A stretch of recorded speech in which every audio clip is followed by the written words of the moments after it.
여러분 안녕하십니까? 박상규입니다. 소상공인과 자영업자에게 배달료와 임대료, 전기료가 더 지원되고 폐업을 위한 철거비 지원도 150만 원가량 늘어납니다. 25조 원에 이르는 자영업자 살리기 대책을 집중 분석해드리겠습니다. 신정과 현충일이 주말과 겹치면 다음 월요일을 대체 휴일로 지정하는 방안이 추진됩니다. 이미 대체 휴일로 지정돼 있는 어린이날과 한글날 등도 이른바 요일제 공휴일로 바뀔 전망입니다. 파리올림픽 선발대가 5일 출국합니다. 사전 캠프에 들어가 시차와 현지 적응 훈련에 나설 예정인데요. 20여일 앞으로 다가온 파리올림픽에서 우리는 과연 메달을 얼마나 딸 수 있을지 전망해 보겠습니다. 먼저 정호김 전 국회의원, 신치영 연세대 객원교수와 함께 하겠습니다. 안녕하십니까? 안녕하세요. 윤석열 대통령이 3일 청와대 영빈관에서 주재한 국무회의에서 올해 하반기 경제정책 방향이 발표됐습니다. 눈길을 끄는 게 25조 원에 이르는 소상공인 및 자영업자에 대한 맞춤형 지원 대책이었는데요. 먼저 최상목 경제부총리의 발표로 직접 들어보겠습니다. 하반기 경제정책 방향과 역동경제 로드맵을 통해 서민, 중산층 시대를 구현해 나가겠습니다. 약 25조 원 규모의 맞춤형 지원 대책을 마련했습니다. 정책 자금과 보증부 대출이 상환 기간을 연장하고 저금리 대출로 전환을 지원하여 최대 82만 명의 채무 부담을 덜어드리겠습니다. 고금리가 장기화돼서 위기에 내몰려 있는 소상공인과 자영업자들에게 그야말로 단비 같은 그 지원책들이 많이 나왔네요. 네, 그렇습니다. 코로나19 사태 이후에 내수 침체가 지금 장기화되면서 자영업자들 가운데 문을 닫지도 못하고 가게를 운영하지도 못하고 이렇게 오더가도 못하는 자영업자들을 위한 대책이 발표가 된 건데요. 말씀하신 대로 총 25조 원의 지원 금액이 발표가 됐습니다. 대표적으로 보면 이제 새출발 기금이라는 게 있는데요. 이 새출발 기금이라는 게 2022년 10월에 출범을 했고요. 자영업자들의 대출금을 연장을 해준다든가 깎아준다든가 금리를 낮춰준다든가 이렇게 채무 조정을 하기 위해서 30조 원을 목표로 해서 구성이 됐는데 그게 지난 5월 말까지 지원이 된 금액이 3조 원밖에는 안 됩니다. 네. 그게 이렇게 저조한 이유가 뭔가 하면 그 대상을 굉장히 제한을 해놨거든요. 말하자면 작년 11월 현재에 자영업을 하고 있던 사람들까지만 지원을 해주니까 네. 11월 이후에 창업한 사람들은 지원을 받지 못하는 거죠. 그렇네요. 그래서 이번에 작년 11월 기준을 올해 6월 말 기준으로 바꿔서 사실상 모든 자영업자가 지원을 받을 수 있도록 이렇게 기준을 바꿨죠. 그 기준이 저렇게 늘어난 거가 큰 거네요. 그렇습니다. 그러니까 이 기금도 30조 원에서 40조 원으로 10조 원을 늘리고 40조 원을 총 30몇 명 정도가 혜택을 받을 것으로 이렇게 보여지고요. 또 하나는 이제 조금 전에 화면에서 보셨습니다면은 뭐 전기료랄지 임차료, 배달료 뭐 이런 것들을 지원을 또 해주기도 하는데 이것 역시 지금 이제 종전에는 자영업을 3년 이상 운영을 한 경우에 또 매출액이 3천만 원 이상인 경우에만 지원을 해줬는데 이런 기준을 폐지를 했습니다. 그게 이제 6천만 원 이하로 2배 늘어난 거죠? 그렇습니다. 네. 그것도 역시 이 모든 자영업자가 지원을 받을수록 이렇게 했기 때문에 한 80만 명 정도가 지원을 받을 수 있을 걸로 이렇게 예상이 되고 있습니다. 눈에 띄는 게요. 철거 지원을 원래 해주는 게 있는데 그렇죠. 그 액수도 150만 원 정도 더 준다는 거죠? 그렇죠. 250만 원 현재 지원이 되고 있는데 내년부터는 400만 원까지 지원을 해서 가게를 철거를 할 때 이 철거하는 데도 돈이 많이 들어가거든요. 네. 그것 역시 지원을 해준다는 겁니다. 네, 철거하는 데 돈을 들여야 되니까 얼마나 참 힘드시고 억울하겠습니까? 거기에 정부가 더 좀 힘을 보태드린다는 얘기입니다. 한계 상황에 빠진 자영업자들은 다른 일을 할 엄두를 아예 내지 못하는 경우가 많죠. 이들을 위한 특별 지원 대책도 나왔죠? 그렇습니다. 이제 문을 닫고 다른 곳에 취업을 하거나 아니면 창업을 다시 하거나 업종을 바꿔서 다시 하려고 하는 이런 소상공인들이 굉장히 많은데 이 소상공인들을 위한 지원 제도가 이번에 이제 마련이 되는데 훈련 참여 수당을 한 6개월 동안 해서 월 50만 원에서 110만 원까지 이렇게 지급을 하고요. 큰 힘이 되겠네요. 그렇습니다. 그리고 이제 폐업을 하는 사람을 고용을 하는 그런 사업주들에게는 한 명당 1년에 월 30만 원에서 60만 원까지 한 명당 이렇게 또 지원을 받을 수가 있습니다. 그러니까 그 사람을 쓸 수 있는 거죠. 그렇습니다. 그러니까? 네. 그리고 이제 폐업을 하고 다른 재창업을 할 경우에 1대1로 이렇게 코칭을 지원하는 그런 제도도 도입을 한다고 합니다. 네. 눈길을 끄는 발언이 나왔습니다. 윤 대통령은 이날 마무리 발언을 통해 참석자들에게 반문을 했는데요. 왜 25만 원만 주냐? 갑자기 이런 반문을 했습니다. 직접 들어보시죠. 왜 25만 원만 줍니까? 국민 1인당 한 10억씩, 한 100억씩 줘도 되는 거 아니에요? 포퓰리즘적인 현금 나눠주기식이 아니라 도움이 절실한 소상공인들에게 맞춤형으로 충분한 지원을 펼치고 구조적인 대책을 추진할 것입니다. 네, 도하신 분들이 지금 이 발언을 제목으로들 뽑았어요. 왜 25만 원만 주냐? 10억씩, 100억씩 주지. 자, 이 발언에 참석자들이 깜짝 놀랐다고 합니다. 왜 그랬다고 보세요? 글쎄, 이유가 있다라는 생각보다는 특유의 직설화법이 아닌가. 그리고 이제 25만 원씩 국민 전체에게 주겠다라는 것이 바로 민주당 이재명 대표의 공언이고 지금 그것을 국회에서 실제로 이제 현실화시키기 위해서 그 다수임을 이제 상당히 활용하고 있지 않습니까? 그런데 지금 대통령이 주장한 대로 이게 국민 전체에게 이렇게 현금 살포하는 것이 맞는 것인가 아니면은 구조 개혁을 통해서 재정 건전화가 맞는 것인가를 직설화법으로 아주 강력하게 메시지를 보내기 위해서 왜 25만 원만 주느냐라고 반문한 것이 아닌가 이런 생각이 드는데요. 그러니까 실질적으로 정책 지원을 하겠다라는 것이죠. 왜냐하면은 사실은 말입니다. 이 자유민주주의 사회에 1인 1표씩 있는 이런 상황에서 네. 사실 그 25조를 들여서 구조개혁을 하고 지금 어려움에 빠진 소상공인 자영업자를 돕는 게 실질적으로 맞는 일임에도 불구하고 그런 말 하지 않습니까? 와 닿지가 않는다. 네. 왜냐하면 내가 25만 원 받는 것에 대해서 그 내 표를 행사하기가 훨씬 쉬운데 대통령은 오히려 그런 포퓰리즘 내지는 파퓰리즘보다는 실질적으로 도움이 필요한 사람에게 구조개혁을 통해서 그러니까 이것은 뭐냐면 국정 운영에 있어서의 책임감과 소신과 양심을 반영한 것이 아닌가. 그래서 선택과 집중을 하겠다라는 것이죠. 네, 정전 의원 말씀대로 영어로는 포퓰리즘인데 이게 표를 얻기 위한다 그래서 표퓰리즘이라고 합니다. 그래서 그 발음이 또 재밌게 신조어가 나왔죠. 이번에 발표된 하반기 경제정책 운용 방향, 이 로드맵은 세제 문제에 대한 것도 있고 국회 입법사항도 있고 자 이게 좀 복잡하기도 합니다. 자, 그 의 어디서 찾아야 할까요? 그러니까 장기적인 성과에 방점을 찍었다 이렇게 볼 수가 있거든요. 단기적으로 당장 어떤 대증요법이 아니라 장기적으로 실질적으로 지금 우리나라가 전 세계적으로 자영업자가 가장 많은 나라입니다.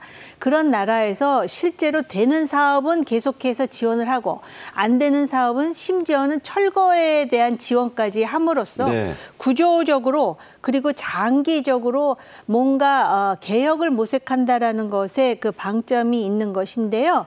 문제는 뭐냐면 이것들 상당수가 이제 국회의 입법 사항이 되기 때문에 네. 다수를 점하고 있는 민주당의 협조가 절실한 상황에서 과연 국회 통과가 어떻게 될 것인가.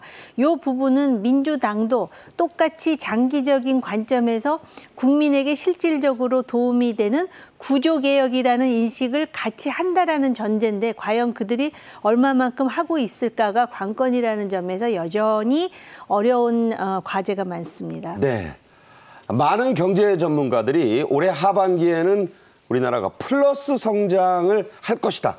이런 예상을 내놓고 있죠? 네, 그렇습니다. 올해 우리나라 1분기 경제 성장률이 1.3%였습니다. 그때 이제 시장이 보통 예상하던 수치가 0.6%였는데 그거보다 2배를 웃도는 그런 수준으로 나왔거든요. 2년 3개월 만에 가장 높은 수치고요.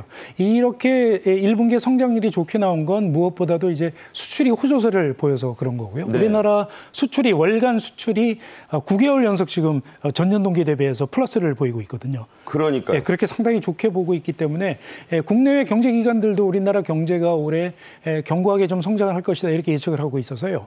OECD 같은 경우가 올해 경제 성장률을 2.6%로 보고 있고요. KDI도 2.6%로 보고 있고 한국은행이 2.5%. 아, 비슷해요. 비슷합니다. 뭐 IMF 같은 경우가 한 2.3%로 보고 있는데 사실 이제 지금 이게 수출에 의존하고 있는 그런 의존도가 상당히 높은 상황이어서 저희로서는 지금 내수를 빨리 살려야 되는 그런 입장에 있고요. 지금 현재 실제로 생산이나 소비, 투자 이런 거는 좀 약간 주춤하는 그런 모습을 보이고 있거든요. 네. 그래서 이번에 발표된 경제정책 방향에서 내수를 살리기 위한 이런 자영업자 지원 대책도 시적절한 조치가 아닌가 이렇게 평가를 할 수 있을 것 같습니다. 네. 이런 낙관론을 반영해서 정부는 올해 경제 성장률 전망치를 지금 말씀하신 대로 2.6%로 높여 잡았습니다. 당초 제시했던 2.2%보다 0.4%포인트를 올렸는데 그러기가 쉽지 않은 거 아닙니까? 네, 사실은 지금 올해 GDP를 2.6%로 예상하고 있는데요. 이게 작년 성장률의 2배 수준입니다. 원래 전망치는 2.2%였고요. 또 소비자 물가 상승률 역시 2.6%, 수정치도 마찬가지인데 이제 2025년이 되면은 2.1%로 하향할 것으로 예상을 하고요. GDP가 수정치가 0.4% 올라갔기 때문에 경상수지의 경우에 500억 달러에서 630억 달러로 지금 수정을 했습니다. 흑자가 그만큼 더 나는 거죠? 그렇습니다. 그리고 취업자를 보면 23만 명으로 이제 보이고 있는데 여기에는 변함이 없는 것이죠. 그만큼 우리나라의 경제라는 것이 세계 경제와 아까 이제 수출 의존도가 높다 그러셨잖아요. 세계 경제와 연동되어 있기 때문에 지금 전 세계적으로 상황이 호전되면 우리도 따라서 연동해서 호전되는 그런 경향이 있고 아까 말씀하신 대로 이 수치를 유지하거나 또는 증가시키기 위해서는 우리나라의 과제가 내수, 이거는 인구하고도 또 연동이 돼 있고 그렇거든요. 이 숙제가 앞으로 이제 정부가 해야 될 일입니다. 그렇군요. 수출과 경기 전망을 이렇게 올려 잡은 것은 좋은 일입니다. 하지만 그 근거와 이유를 좀 우리가 알아야 할 텐데 어떤 겁니까? 조금 전에 말씀드렸다시피 이제 가장 효자 품목은 역시 반도체입니다. 네. 반도체 수출이 저희가 이제 올해 1월부터 6월까지 수출액이 9%가 전년 동기 대비해서 증가를 했는데 우리나라 하이닉스가 지금 미국 엔비디아에 지금 독점 공급하고 있는 HBM. 엔비디아가 지금 세계 최고 기업이잖아요. 그렇죠. 고대역폭 메모리 반도체 이런 거 이런 또 반도체 가격이 굉장히 지금 많이 높아지고 있거든요. AI 반도체 수요가 그만큼 늘어나서 그런 것이죠. 그래서 반도체 수출 같은 경우가 6개월 동안에 작년보다 50%가 늘어났습니다. 절반. 그렇습니다. 그러니까 이렇게 그 금액, 수출 금액으로 따지면은 역대 2번째로 가장 높은 금액이고요. 역시 이 반도체라는 이런 효자 품목 때문에 수출이 좋아져서 그렇고 반면에 이제 수입은 줄고 있고요. 고대형 메모리가 아주 잘 나가죠. 그렇습니다. HBM이 지금 요즘 효자 품목이죠. 근데 이제 반면에 이제 수입은 줄고 있어서 에너지 수입이 저희가 올 상반기에 10% 정도가 줄었습니다. 그래요? 예, 그러니까 내수가 조금 안 좋아서 그런 거죠. 그래서 1월부터 6월까지 전체 수입이 한 6% 정도 줄었기 때문에 수출은 늘고 수입은 줄어들면 조금 전에 말씀하신 대로 경상수지 흑자가 많이 늘어나게 될 수밖에 없는 거죠. 그런데 이제 그 다른 수지는 좀 악화된 게 있죠? 해외여행 같은 게 늘어나니까 우리가 해외여행객이 많이 늘어나면서 여행 수지도 좀 적자가 나고 있고요. 그래서 이렇게 수출의 의존도가 상당히 높은 걸 우리가 빨리 좀 보완을 해야 될 필요가 있다. 이렇게 말씀드릴 수 있겠습니다. 네. 자, 이렇게 일단 경제정책 방향에는 파란불이 들어왔습니다. 어제, 그러니까 이 회의에서 또 관심을 끈 건요. 정부가 내놓은 이른바 요일제 공휴일입니다.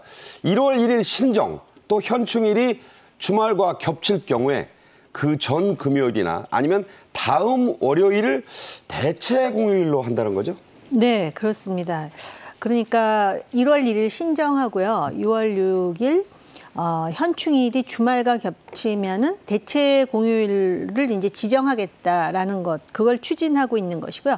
그다음에 우리나라의 대체 공휴일이라는 게 주로 이제 날짜 중심으로 돼 있잖아요. 그렇죠. 5월 5일은 뭐 어린이날 이런. 근데 이거를 이제 요일로 한다는 거예요. 이게 예를 든다면은 미국의 땡스기빙 그러면은 11월 몇째 주 목요일 딱 이렇게 돼 있지 않습니까? 이런 식으로. 그리고 이제 그거 외에도 미국에도 월요일 공휴일법, 또 일본에도 해피 먼데이 제도 이런 게 있으니까 월요일 그 공휴일로 정하는 이유는 토요일, 일요일, 월요일 해가지고 연휴를 길게 잡아주는 것이죠. 그러니까 붙여서 3일 쉬어라 이거예요. 예, 근데 그 3일 쉬는 거는 이제 가족들 간의 관계도 돈독해지겠지만 이거를 이제 국가 사회적 관점에서 본다면은 그만큼 소비도 늘어나고 활동이 늘어나서 경제를 활성화시키는데 순기능을 한다라는 것이죠. 황금 연휴에 대한 기대감도 높여지고요. 그래서 그런 차원에서 지금 정부가 요일제 공휴일을 지금 내놓았습니다. 네. 자, 이 요일제 공휴일, 외국에, 특히 미국 경우에 많이 들어보셨을 거예요. 왜 전날은 추수감사절이 왔다 갔다 하나, 왔다 갔다 하는 게 아니고 요일에 몇 번째로 정해놓은 겁니다. 미국 대선도 그런 식이에요. 정부가 이런 요일제 공휴일의 로드맵을 제시했습니다. 자, 어떤 내용이죠? 네, 그렇습니다. 조금 전에 말씀하신 것처럼 이제 어린이날하고 현충일 그리고 한글날 이 세 개 날을 월요일로 휴일을 고정을 시키면 어떻겠느냐 하고 이런 계획을 지금 추진을 하고 있는데 어린이날이 어느 날 겹치면 애들이 울상이잖아요. 그렇죠. 어린이날을 이제 5월 첫째 주 월요일로 하고 현충일을 6월의 첫째 주나 둘째 주 월요일로 하고 그리고 한글날을 10월의 둘째 주 월요일로 하면 이 세 개 날짜는 말씀하신 대로 토일 월 3일 연휴가 되죠. 3일 연휴가 되면 이제 사람들이 나가서 소비도 하고 하니까 내수가 좋아질 것이고요. 그다음에 또 3일 동안 쉬고 나서 새롭게 업무를 시작하면 업무 효율성도 높아질 것이고 이런 걸 지금 목표로 삼고 있는 건데 사실 지난 그 이명박 대통령 때 2011년에도 이런 제도가 한번 추진이 된 적이 있었는데 네. 그때 그 관련 단체들이 반발을 해서 유야무야 된 적이 있고요. 그다음에 또 지난 21대 국회 때도 이 어린이날하고 현충일을 월요일로 바꾸는 법안이 실제로 발의가 됐습니다. 그런데 폐기가 됐죠. 그래서 지금 이렇게 여러 번 시도를 하던 제도여서 이번에 과연 실현이 될 수 있을지 조금 더 지켜봐야 될 것인데 사실은 광복절이랄지 8.15 광복절이랄지 아니면은 3.1절이랄지 이런 날짜는 이 3월 1일, 8월 15일 이게 중요한 날짜입니다. 그건 역사적 의미가 있잖아요. 그래서 그건 그 날로 반드시 해야 되는 것이죠. 그런데 이제 어린이날이라든가 현충일 같은 경우에는 우리가 그 뜻을 며칠에 기리느냐에 따라서 약간 좀 변동을 두고 할 수 있기 때문에 이걸 좀 그렇게 도입을 하게 되면 말씀드린 대로 이 국내 내수가 살아나고 하면서 생산 유발 효과도 꽤 있을 것으로 기대가 되고 있어서 현대경제연구원 같은 경우에는 이렇게 월요 공휴일제를 도입을 하면 생산 유발 효과가 한 4조 원 넘게 나올 것이다. 이렇게 분석하기도 했습니다. 제가 이런 생각 해봤어요. 저도 뭐 아이들 키워봤지만 5월 5일 어린이날일 필요가 있나? 1년에 364일이 어른의 날이다라는 지적이 있지 않습니까? 언제 해도 상관이 없고 이게 국가 경제적 관점에서 조정될 때가 왔다. 이런 생각이 듭니다.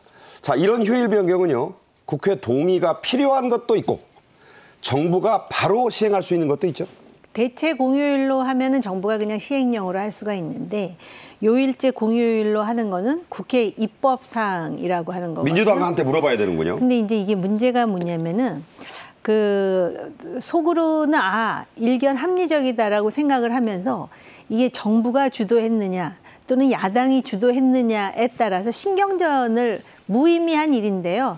무의미한 일을 뭐 국회에서 한두 가지 하고 있습니다. 그러니까 총선에서 내가 했다 뭐 이렇게 하는 거죠. 그러니까? 그렇죠. 그러니까는 사실은 그 총선의 현수막을 보면은 그 지역의 어떤 그 중요한 성과에 대해서 현직 국회의원도 했다 그러고 또 구청장도 했다 그러고 솔직히 누가 했는지 모르는데 아무튼 이 대체 공휴일은 정부 시행령으로 할 수 있지만 요일제 공휴일은 또 국민적 공감대가 높다 보면 호응을 얻을 수 있지 않을까 이런 생각도 들고요. 또 대체 공휴일은 공무원들 대상이라고 합니다. 그래서 민간 기업은 지금 자율적으로 시행하고 있다고 하는데 이런 것에 있어서도 형평성을 맞춰준다면 더 효과가 있지 않을까 생각합니다. 네, 1년의 휴일 수를 안정적으로 맞추자는데 싫어할 분들이 과연 있을까? 저는 그런 생각도 해봅니다.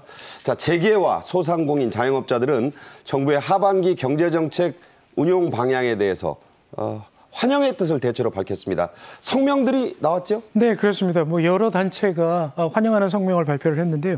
중견기업연합회라는 곳에서 논평을 역시 이 경제정책 방향이 현실적인 인식에 적극 공감한다 이러면서 하반기 경제정책 방향이 우리 경제에 활력을 끌어올릴 것으로 기대된다 이런 내용의 논평을 발표를 했고요. 중소기업진흥회 역시 이 하반기 경제정책 방향이 민생경제 안정에 도움이 될 것이라고 이렇게 논평을 했습니다. 소상공인연합회는 당연히 소상공인들의 단체이기 때문에 이번 그 조치가 소상공인들의 경기를 좀 활성화시킬 것으로 이렇게 좀 기대하는 그런 논평을 내놨습니다. 네, 어쨌든 이런 정책이 실질적으로 이제 분야별로 효과를 내기를 기대하면서요. 다음 주제로 가겠습니다.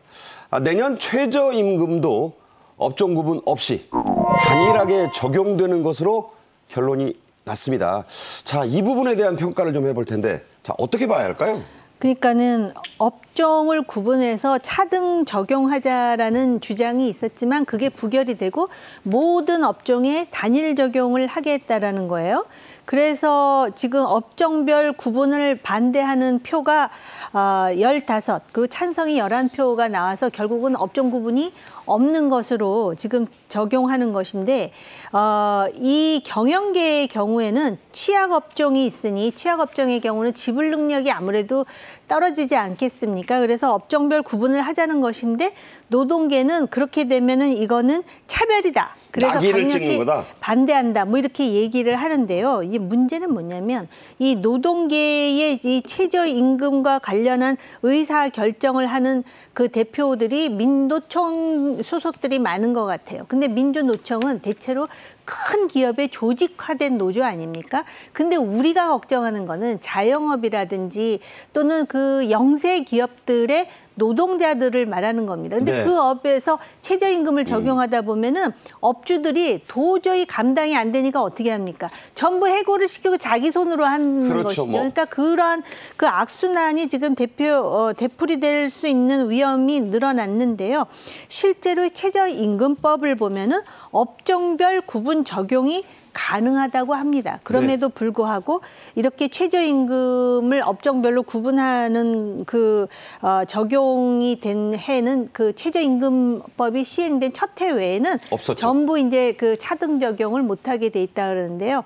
양쪽의 의견을 좀 수렴해서 합리적으로 할 수 있는 방법이 그렇게 없었을까라는 아쉬움이 있죠. 네, 아쉬움을 말씀하셨습니다. 말씀하신 대로 민노총 근로자위원들이 이 표결을 방해해서 결과적으로는 이제 이 부결이 됐는데 그래서 좀 말썽이 있었죠? 그렇습니다. 이제 사용자 위원들이 조금 전에 말씀하신 대로 이제 미국이나 유럽 뭐 이런 데 보면은 업종별로 취약업종의 경우에는 좀 달리 적용을 하니까 차등 적용을 하자라고 주장을 해왔고, 근데 이제 근로자 위원들 민노총 같은 경우나 한국노총 이런 쪽에서는 그렇게 되면 이제 최저임금의 취지가 훼손이 된다 해서 계속 격렬하게 반대를 하고 있던 상황이었죠. 그래서 몇 시간 동안 경론을 벌이다가 위원장이 어찌됐건 표결로 결정을 해보자. 의사봉을 들으려고 하니까. 그렇습니다. 이제 표결에 붙이려고 하니까 이제 민노총 위원들이 거세게 반발을 한 거죠. 의사봉을 뺏기도 하고 사용자 위원들이 갖고 있던 투표용지를 뺏어서 찢어버리기도 하고 이렇게 굉장히 거칠게 항의를 해서 지금 이제 사용자 위원들은 이거에 대해서 좀 문제를 삼고 있으면서 오늘 이 또 최저임금 그 전원 회의가 열리는데 이 전원 회의에 참석하지 않겠다 이런 뜻을 지금 밝히고 있어서 당분간 이 문제를 둘러싸고 조금 논란이 계속될 것 같습니다. 네. 과연 내년 최저임금 이제 얼마가 될 것이냐에 귀추가 쏠리고 있는데 최저임금이 오르면 뭐 좋기도 합니다. 하지만 인상률별로 나타날 수 있는 경제 악화 상황을 민간 연구기관이 제시했죠? 네, 이게 노벨상 수상자가 만든 그 루커스 모형이라고 하는 것인데요. 최저임금이 올라가면 고용률이 얼마나 떨어지는지를 보는 것입니다. 그런데 이 최저임금이 만약에 내년에 5%가 올라가면 일자리가 14만 개 이상이 날아간다. 증발된다라는 것이에요. 그리고 만약에 노동계 요구대로 20%를 인상하면 일자리 50만 7천 개가 사라지는데 여기서 50만 7천 개는 강성 노조가 있는 그런 대기업 또는 그들을 뭐 때로는 귀족 노조라고도 하잖아요. 그 일자리가 날아가는 게 아닌 것이 문제가 되겠죠.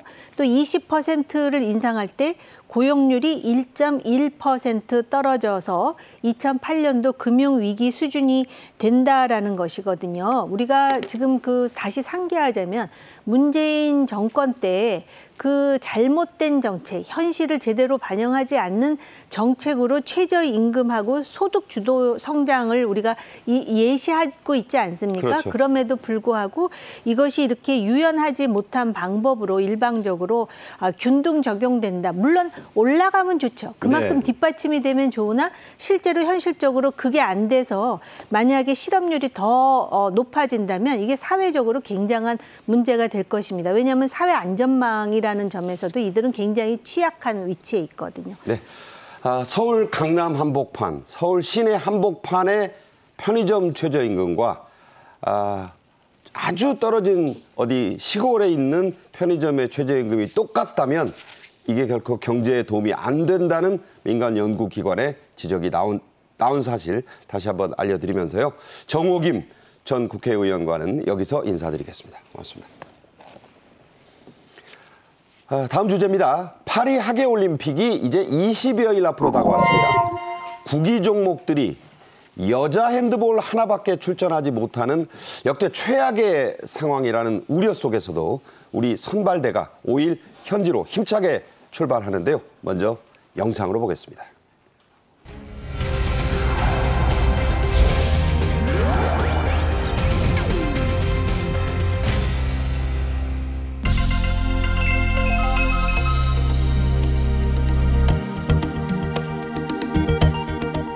우리 선수들이 그만큼 준비를 많이 했으니까 끝날 때까지 최선을 다해서 선수들과 함께 하겠습니다.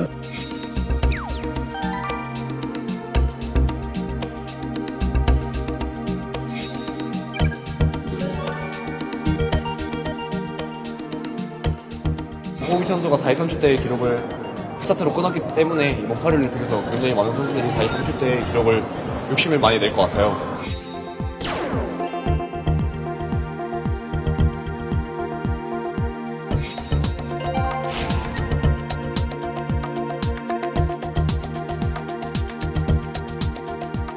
지금도 분명히 우리 선수들이 무언가 다른 어떤 정말 예기치 않았던 그런 성적을 보여줄 거다, 실력을 보여줄 거다. 저는 이런 기대가 하고 있는데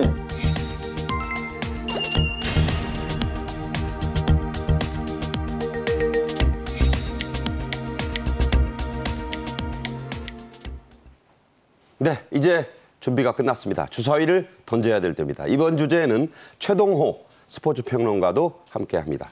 어서 오세요. 예, 안녕하세요.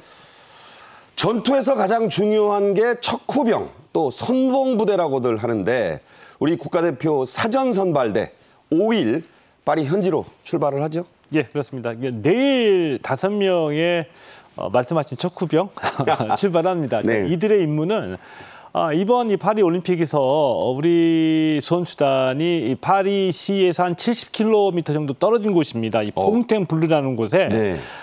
팀 코리아 파리 플랫폼을 운영하거든요. 네. 그러니까 팀 코리아 파리 플랫폼 이 좀 어려운 얘기인 것 같지만 멋있네요.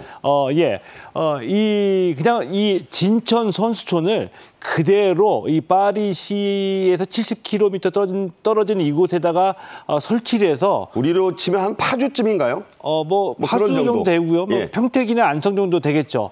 이 선수촌을 그대로 옮겨놔서 우리 선수들이 현지 적응하고 훈련하는데 아무런 지장이 없게 운영을 하겠다. 이런 뜻이 되겠습니다. 네, 자 파리 70km 외곽의 퐁텐블로입니다. 이 사전 캠프는 원래는 군사 설비였다고 하죠.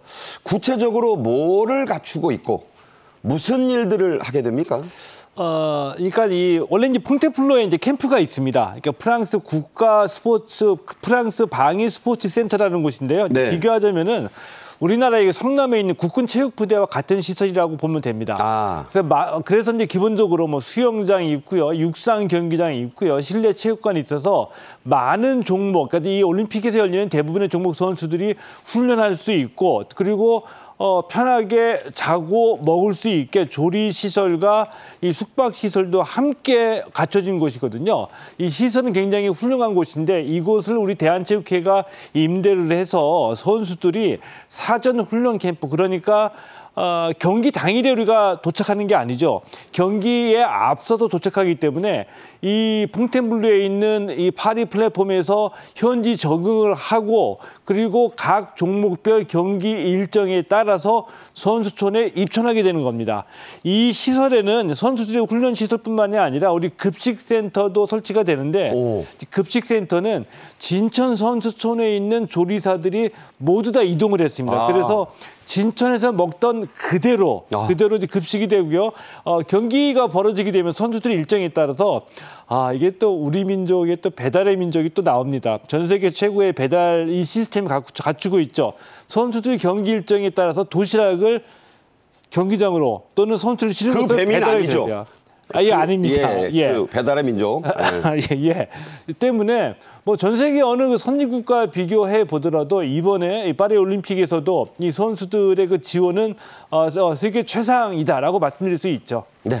자, 우리가 이제 12년 만에 마음 먹고 30억 원 넘는 돈을 예산을 들여서 이런 훌륭한 사전 캠프를 꾸렸고, 거기에 이제 선수 선발대가 간다는 겁니다. 지원 인력이. 자, 이번 파리 올림픽, 그러나 출전 선수단이 역대 최소 규모네요. 예, 그렇습니다. 몇 차례 이제 보도가 됐었는데요. 이번 파리 올림픽에서 32개 종목 경기가 열리고요. 329개의 메달이 걸려 있습니다. 이 가운데 우리 선수단은 22개 종목에서 142명이 출전하게 되는데, 제일 오른쪽이니까 참 초라해요, 지금. 예, 지금 보시는 게 역대 올림픽에서 우리 선수단 규모입니다. 1976년 몬트리올 때 선수가 50명이었고요. 그 이후로 LA 올림픽 때부터는 이 지난 직전 대회인 22년 이 도쿄올림픽까지 선수단 규모가 늘 200명을 상회했었거든요. 그렇죠. 자, 그런데 이번에 단체 종목이 부진하게 되면서 선수단 규모가 많이 축소가 됐습니다. 그래서 76년 몬트리올 이후 48년 만에 우리 선수단 규모가 200명 이하 142명으로 축소가 됐죠. 축소된 이유 다시 한번 말씀드리면은 단체 종목에서 대부분 다 본선 진출에 실패했고요. 유일하게 여자 핸드볼만 출전하게 됐습니다. 그렇게 되면서 이 구기 종목 부진으로 선수단 규모가 많이 축소가 됐습니다. 네, 우생순만 살아남아서 파리로 갑니다. 단체 종목의 부진, 우리가 이제 올림픽 중계 보면 보는 맛이 여러 가지 있지만 역시 축구, 또 배구, 농구 이런 거 예선 보는 맛이 또 각별하고 시간도 길잖아요. 그래서 지금 올림픽 중계할 방송사들 그야말로 울상입니다. 단체 종목의 부진을 역대 올림픽들과 비교해 보면 그 우리의 지금 처지가 확연해지죠? 예, 그렇습니다. 이 올림픽에서 우리의 그 인기 종목이라고 할 수 있는 구기 종목은 우선 이 축구가 있고요. 또 농구, 배구, 하키, 핸드볼 순위 되겠죠. 지금 보시는 화면은 이 구기 종목의 이 출전 현황인데, 점이 많을수록 좋은 거예요. 예, 이 출전했던 종목을 이 파란색과 빨간색 점으로 이 표시를 했습니다. 파란색은 남자 대표팀이고요. 분홍색은 빨강색, 이 분홍색은 여자 대표팀을 의미하는데, 축구, 야구는 올림픽에 열렸다 안 열렸다 했죠. 이 야구는 계속 출전을 했고요. 가장 뼈아픈 게 첫 줄에 축구가 없습니다. 예, 이 농구, 배구, 하키, 핸드볼인데 계속 우리가 개근을 해왔습니다. 직전 대회인 도쿄올림픽 때에도 럭비도 출전했고요. 하키만에 출전하지 못했는데, 그런데 이번 2024년에 열리는 파리올림픽에는 단 한 종목, 여자 핸드볼만 출전하게 됐습니다. 농구, 배구, 하키 전부 다 남녀 모두 올림픽 출전에 실패했습니다. 48년 만에 그러니까 이렇게까지 몰락한 거는 최악 상황인 거예요. 지금 출전이. 양궁, 그래서 우리가 기대를 거는 종목들이 그래도 있지 않습니까? 일단 그 양궁은 5개 종목이 열리거든요. 목표는 이제 전 종목 석권인데 직전 대회였던 도쿄에서 우리가 금메달 4개, 4종목을 성공했습니다. 그래서 최소한 3개 이상 기대를 하고 있고요. 또 우리가 세계 정상인 종목이 펜싱입니다. 펜싱에서도 남자 사브르와 여자 에페에 기대를 걸고 있습니다. 이외에 태권도 있고요. 또 역도 있고요. 유도 있고요. 유도에 여자 선수 있잖아요. 허미미 선수가 지난달에 열렸던 세계 선수권 대회에서 허미미 선수가 금메달을 따냈고요. 또 남자 무제한급에서도 김민중 선수가 금메달을 목에 걸었죠. 그리고 수영의 황금 세대. 예, 수영의 황금 세대에서는 특히 황선우 선수 자유형 200m, 그리고 김우민 선수 자유형 400m, 그리고 이들 모두가 출전하는 남자 개형 800m에서 기대를 걸고 있습니다. 그리고 지난달 열렸던 이 세계 선수권 대회 또 월드컵 대회에서도 이 사격에서 좋은 성적을 내고 있거든요. 깜짝 성적 나왔죠. 예, 그렇습니다. 특히 이 지난달에 열렸던 월드컵에서는 우리 대표팀이 금메달 2개, 은메달 3개를 차지하면서 역대 최고 성적을 올렸거든요. 이 종목에서도 기대를 걸고 있습니다. 네, 자, 우리 뭐 낙담할 때가 아닙니다. 대한체육회는 올림픽 출전을 앞둔 우리 대표팀 선수들의 훈련 모습, 또 그들이 밝힌 야심찬 당당한 출사표를 공개했습니다. 직접 보겠습니다.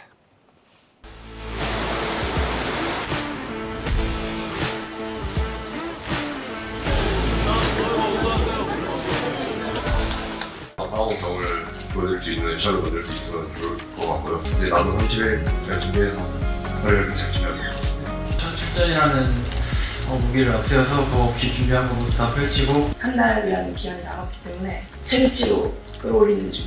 최종적으로는 금메달 목표로 지금 준비하고 있고요.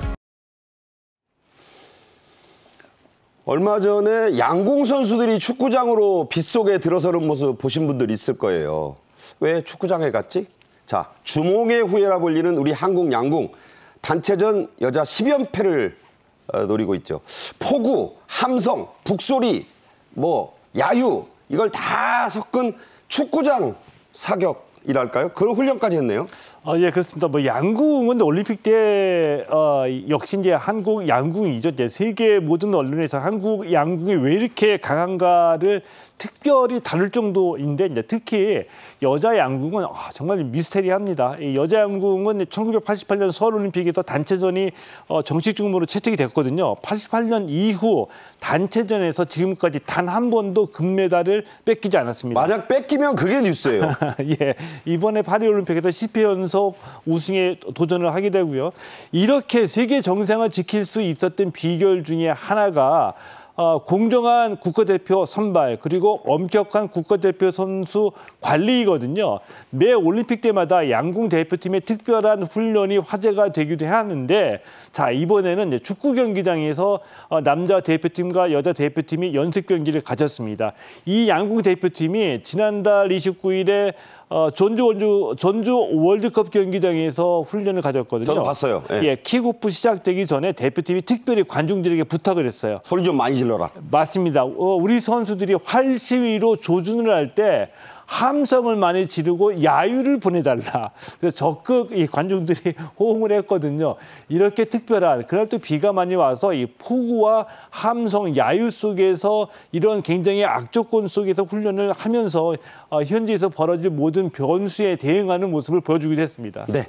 과거 베이징 올림픽 때 중국 선수들 얼마나 난리 법석을 쳤습니까? 그럴 때도 우리가 우승했는데, 자, 개인전에서 좀 금메달을 이번에 좀 따야 될 텐데 기대를 해보죠.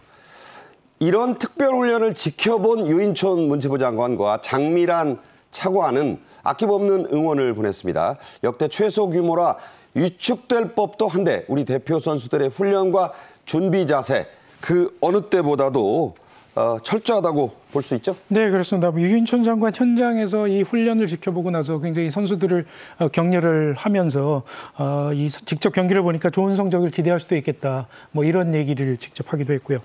장미란 차관은 역시 차관으로서 이제 선수들에게 좀 필요한 사항을 꼼꼼하게 챙기겠다. 이렇게 얘기를 하기도 했습니다. 그 재밌는 게 요새 LTE나 5G로 다 보겠지만 선수촌의 그 와이파이를 네네.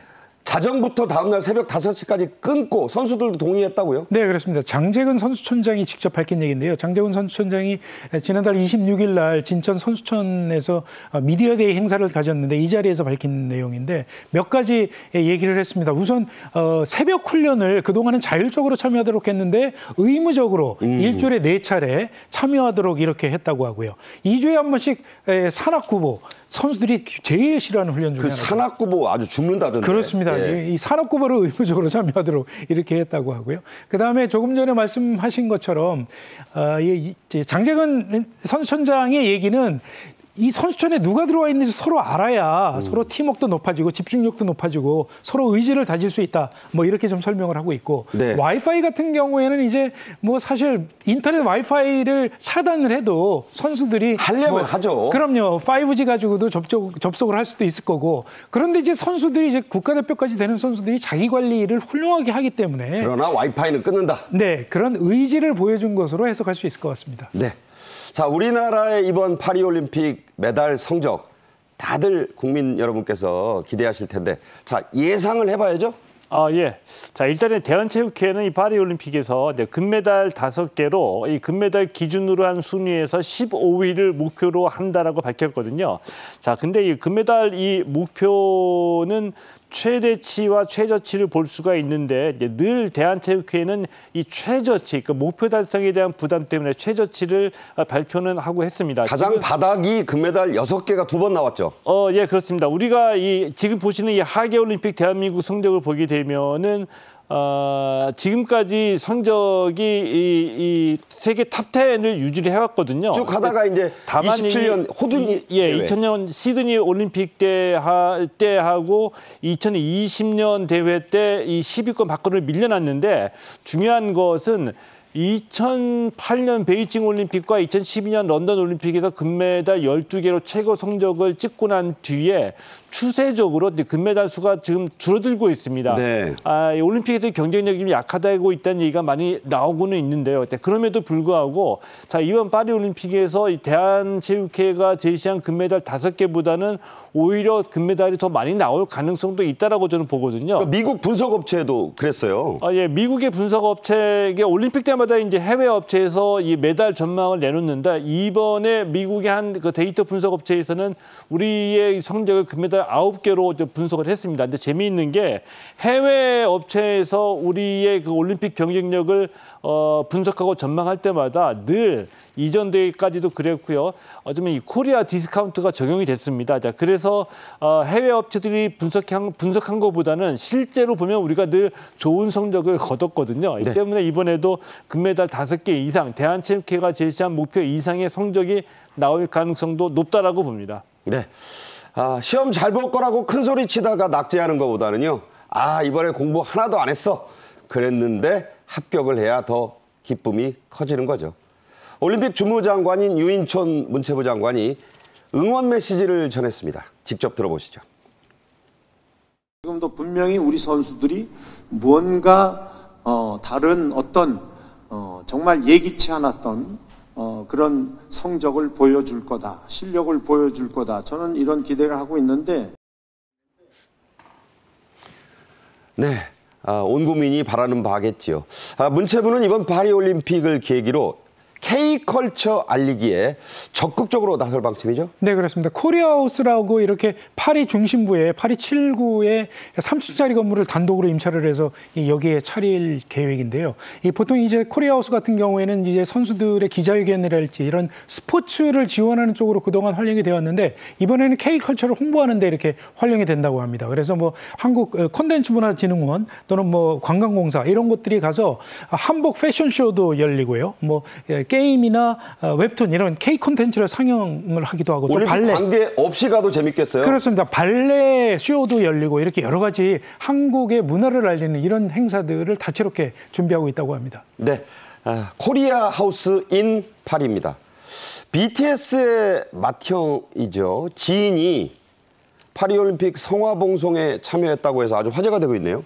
예, 그렇습니다. 파리올림픽 성화는 그 고대 올림픽의 발상지죠. 그리스 올림피아의 헤라 신전에서 이제 체화가 됐고요. 현재 프랑스 전역을 좀 돌고 있습니다. 지금도 돌고 있죠? 예, 그렇습니다. 그리고 이제 올림픽 시즌이 되는 올림픽 개막 한 일주일 전서부터는 이제 전 세계에서 집중적으로 이 성화 봉송을 보도를 하게 되는데 그때의 성화 봉송에 나서게 되는 그 주자로 우리의 그 BTS의 그 진이 선정이 됐습니다. 영광이네요.